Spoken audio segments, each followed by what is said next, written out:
എവിടെയായിരുന്നു നീ? എടോ, നീ ഇത് എങ്ങനെ എടുക്കുമെന്ന് എനിക്കറിയില്ല. എനിക്കിതൊരു ഫ്രണ്ട്ഷിപ്പായിട്ട് മാത്രം മുന്നോട്ട് കൊണ്ടുപോകാൻ പറ്റാത്ത പോലെ എനിക്കൊരു ഇഷ്ടമൊക്കെ തോന്നി തുടങ്ങുന്നുണ്ട്. ഇതാണോ കാര്യം? ഇതാണോ നീ എന്നെ കാണുമ്പോ ഒക്കെ മിണ്ടാതെ മാറി നടന്നത്? അല്ല, അങ്ങനെ നിനക്ക് എന്തായാലും ഞാൻ ഇല്ലാതെ പറ്റില്ല, എനിക്ക് നീ ഇല്ലാതെയും പറ്റില്ല. അങ്ങനെയല്ല. നമുക്ക് നോക്കാം, എല്ലാം ശരിയാവും. എല്ലാം ശരിയാവും. എടി, കല്യാണവും കമ്മിറ്റ്മെന്റ് ഒന്നും പറ്റില്ല എന്നുണ്ടെങ്കിൽ അവൻ വന്ന് പ്രപ്പോസ് ചെയ്തപ്പോഴേ നീ നോ പറയണായിരുന്നു. അവന് വിഷമാവണ്ടെന്ന് കരുതിയിട്ടാ ഞാൻ ഒറ്റയടിക്ക് ഒരു നോ പറയാഞ്ഞത്. ഞാൻ അവനെ എന്റെ ഒരു ബെസ്റ്റ് ഫ്രണ്ട് ആയിട്ടാ കണ്ടിട്ടുള്ളത്.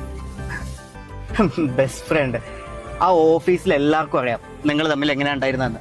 ആളുകളുടെ ഇമോഷൻസ് വെച്ചിട്ടാണ് അവളുടെ ഒരു എനിക്ക് ഒരുപാട് ഫ്രണ്ട്സ് ഉണ്ട്, അതിൽ പലരും എന്നോട് ഇഷ്ടം പറഞ്ഞിട്ടുണ്ട്. അവരൊക്കെ ആയിട്ട് ഞാൻ ഇപ്പോഴും നല്ല കണക്ഷനില്ല. ഇവൻ ഇത് ഇത്ര സീരിയസ് ആയിട്ട് എടുക്കുന്നു ഞാൻ വിചാരിച്ചിട്ടില്ല. എന്തേ പറ. ജിത്തു, നമ്മൾ രണ്ട് ക്യാരക്ടറാണ്. പക്ഷെ നീ എനിക്ക് എന്നും എന്റെ കൂടെ നടക്കുന്ന പരിപാടി ഞാൻ അങ്ങ് നിർത്തി. എനിക്ക് എൻ്റെ ലൈഫിൽ ഒരുപാട് കാര്യങ്ങൾ ചെയ്യാനുണ്ട്. എൻ്റെ ഇമോഷൻസിനെ വാല്യൂ ചെയ്യുന്ന വീട്ടുകാരും കൂട്ടുകാരും ഉണ്ട് എനിക്ക്. നിന്റെ ഈ ക്യാരക്ടർ കണക്ഷൻ പരിപാടിക്ക് കളയാൻ എൻ്റെ ഒരു സമയമില്ല കേട്ടാ. ജിത്തു, ദേഷ്യമല്ല എനിക്ക് നിന്നോട്.